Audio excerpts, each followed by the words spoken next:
ഈ ദുനിയാവിൽ ജീവിതം കഴിഞ്ഞിട്ടും പിന്നെയും ഇവിടെ കിടന്ന് ആരെങ്കിലും നിരകിക്കുന്നുണ്ടെങ്കിൽ അതിനൊരൊറ്റ ഉത്തരമുള്ളൂ, അത് നമ്മുടെ സ്വന്തം കോഴി, സോറി, ചിക്കൻ. ഇവിടെ ഈ കൊറിയക്കാരുടെ കയ്യിൽ കൊറിയൻ ഡ്രാമ മാത്രമല്ല, ഇതുപോലത്തെ നല്ല അടിപൊളി റെസിപ്പീസും ഉണ്ട്. എന്തെല്ലാം തരത്തിലുള്ള വെറൈറ്റി ചിക്കൻ റെസിപ്പിയാണെന്ന് അവരുണ്ടാക്കുന്നത്. എന്തുകൊണ്ട് ഇത് നമുക്കും ട്രൈ ചെയ്തുകൂടാ? സോ അങ്ങനെയാണ് ഞാൻ ഈ ഒരു കൊക്കക്കോള ചിക്കനിലോട്ട് എത്തുന്നത്. എന്ത് കൊക്കക്കോള ചിക്കൻ, അതാട്ടോ ഇതിന് ഞാൻ കൊടുത്ത പേര്. അപ്പോൾ ഇതിന് വേണ്ട ingredients: tomato ketchup, mustard sauce, അതേപോലെ സോയാ സോസ്. ഇത് മൂന്നും തുല്യമായിട്ട് 1 ടീസ്പൂൺ വീതം അതിലോട്ട് ചേർക്കുക. അതിലോട്ട് 2 ടീസ്പൂൺ ഹണിയാണ് ഞാൻ ചേർത്തിട്ടുള്ളത്. ഓൾറെഡി എല്ലാ സോസുകളിലും ആവശ്യത്തിന് ഉപ്പ് ഉണ്ടായിരിക്കും, അതുകൊണ്ട് വളരെ കുറച്ച് മാത്രം ഉപ്പ് ആഡ് ചെയ്യുക. എന്നിട്ട് എല്ലാ സോസും ഇങ്ങനെ നന്നായിട്ട് മിക്സ് ചെയ്തോളാം.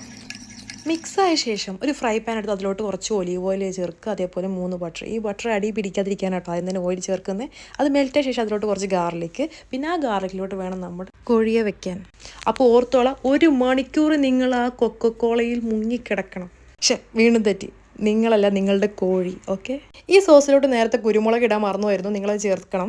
അങ്ങനെ ആവശ്യത്തിന് വേവ് കായ് വരുന്ന സമയത്ത് നമ്മൾ നേരത്തെ ഉണ്ടാക്കി വെച്ചിട്ടുള്ള സോസ് ഇതിലോട്ട് പതിയെ ചേർക്കുക. എന്നിട്ട് നമ്മുടെ ചിക്കനെ തിരിച്ചു മറിച്ചും ഇങ്ങനെ ഇട്ട് നന്നായിട്ട് വേവിച്ചെടുക്കുക. വേണമെങ്കിൽ നിങ്ങൾക്ക് ഈ ലിഡ് ക്ലോസ് ചെയ്യാം കേട്ടോ. അപ്പോൾ എനിക്ക് നിങ്ങളോട് പറയാനുള്ളത്, നിങ്ങൾ ക്ലോസ് ചെയ്ത് വേണം കുക്ക് ചെയ്യാൻ, അല്ലെങ്കിൽ ഇതുപോലെ സോസ് സൈഡിലൊക്കെ ഒട്ടിപ്പിടിക്കാൻ ചാൻസ് ഉണ്ട്. എന്നാലും കുഴപ്പമില്ല, എനിക്ക് കിട്ടിയ ചിക്കൻ അടിപൊളിയായിരുന്നു. നല്ല കുട്ടികൾക്കാണ് ഇത് ഏറ്റവും ഇഷ്ടമായത്. ഒന്നാമത് കൊക്കക്കോള, പിന്നെ ചിക്കനും. വെള്ളപ്പത്തിലോട്ടോ മറ്റോ നിങ്ങൾക്ക് സൈഡ് ഡിഷായിട്ട് ഉപയോഗിക്കാം. പിന്നെ ആ കോഴിച്ചെങ്ങനെ ഷെയർ ചെയ്യാൻ മറക്കല്ലേ.